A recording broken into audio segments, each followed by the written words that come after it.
सद्गुरुनाथ महाराज की जय। महायोगी स्वामी उमानंद सरस्वती की जय। परमपूज्य गुरुदेव महायोगी स्वामी उमानंद सरस्वती यांच्या काश्मीर शैविझम या विषयावरील प्रवचनांच्या आधारे आपण शिवसूत्रांचा अभ्यास करत आहोत. शिवसूत्रांचा अभ्यास करताना यापूर्वी आपण शांभवोपायाची 22 सूत्र, शाक्तोपायाची 10 सूत्र अभ्यासली आहेत. आता आपण आणवोपायाच्या सूत्रांचा अभ्यास करणार आहोत. आणवोपायाची एकूण 45 सूत्रे आहेत. आणवोपाय म्हणजेच आणवयोग म्हणजेच क्रियायोग. या जगामध्ये जो जीव जन्माला आला आहे तो वास्तवात शिवच आहे, पण त्याला ती जाणीव नाही. शाक्तोपायाच्या शेवटच्या सूत्रात आपण अभ्यासलं की ज्याला सर्व काही शिवच आहे हे ज्ञान सतत ठेवता येत नाही तर त्याची काय अवस्था होते, तर तो पुन्हा प्रपंचात ढकलला जातो, मर्यादित जीव होतो व अणूसारखे संकुचित जीवन जगतो.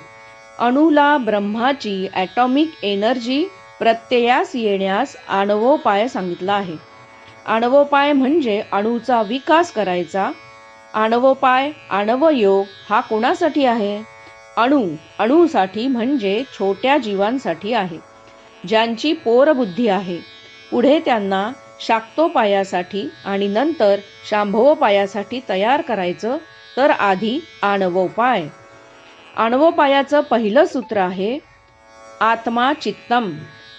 आणवोपायाच्या या सूत्रामध्ये आत्मा म्हणजे जीवात्मा, वैयक्तिक बुद्धी अहम मानस म्हणजे चित्त, मन बुद्धी अहंकार यांच्या मदतीने बाहेर धाव घेणारे किंवा भरकटणारे ते चित्त. आत्मा वास्तवात चैतन्यमय असला तरी सत्व रज तम या गुणांशी संयुक्त होतो आणि मग जे जे काही जगामध्ये पंचज्ञानेंद्रियांचे विषय आहेत, रंग रूप गंध याकडे सतत आकृष्ट होत असतो. इंद्रिय विषयांच्या भोगांची इच्छा जिथे आहे तिथे चित्त तयार होतं.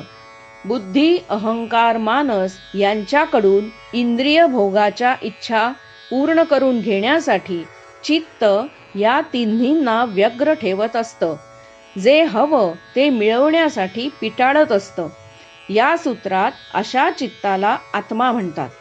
अशा जीवात्म्याचा उद्धार व्हावा वाटत असेल तर आपली बुद्धी, आपले मन, आपला अहंकार यांचा विकास झाला पाहिजे की आपोआपच त्या संकुचित चित्ताचा विकास होईल. सद्गुरुनाथ महाराज की जय.